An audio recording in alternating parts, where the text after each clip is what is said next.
May nagbabadya na. Dinig na dinig ko na sila. Ay naku, wag naman sana mag-stop yung electricity. Rain is coming to town.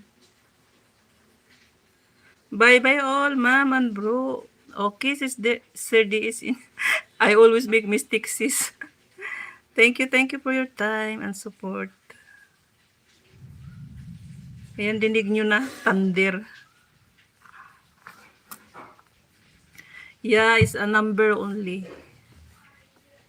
Kalabaw lang tumatanda, sabay-sabi ganun.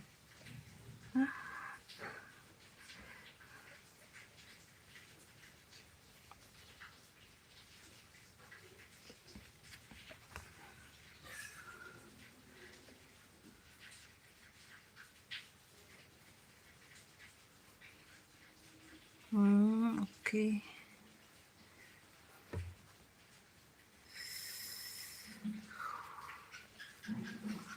Kita nyo? Hindi pala yung kita.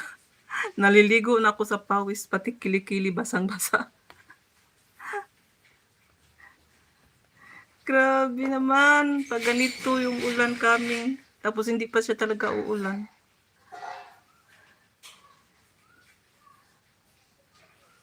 Grabe yung init. As in.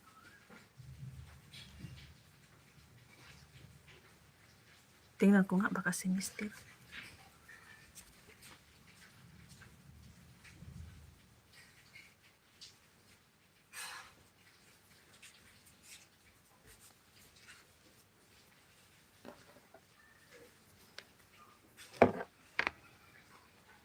Hindi naman pala. Same weather din sa Pinas. Dito kasi medyo, ay oo nga, summer nga, pero bakit para siyang umuulan? Nalilito na ako sa weather dito. Nagluko-luko. Ang alam ko pag summer, hindi yan umuulan. As in, para kang ginigisa sa init, ay tinatapa. Pero ngayon, ba't umulan siya umulan? Umulan-ulan. Ang alam ko yan, umuulan lang yan mga June. Uulan siya ng Mayo, nasa last week of Mayo, tapos sa June, araw-araw na yan. Pero ngayon, talagang as in summer siya, madalas na yung umuulan.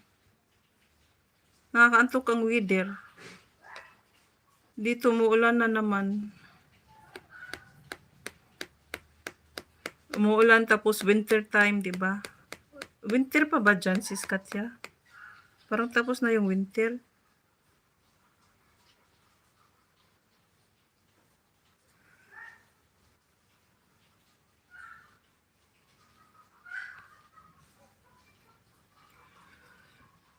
So ito lang yung summer na inuulan. Yung winter na uulan sana, walang ulan. Pero ngayon na summer na hindi uulan, umuulan.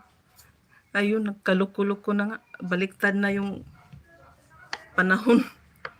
Climate change na nga. Ika nga. Di ba?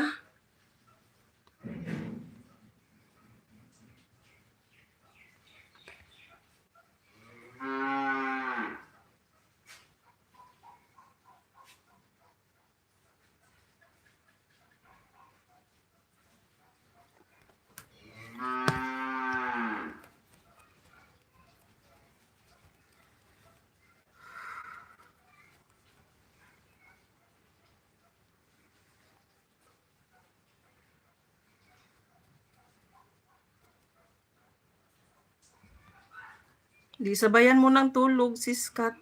Kung wala naman yung bus mo. Pag ginaantok, hindi sabayan ng tulog.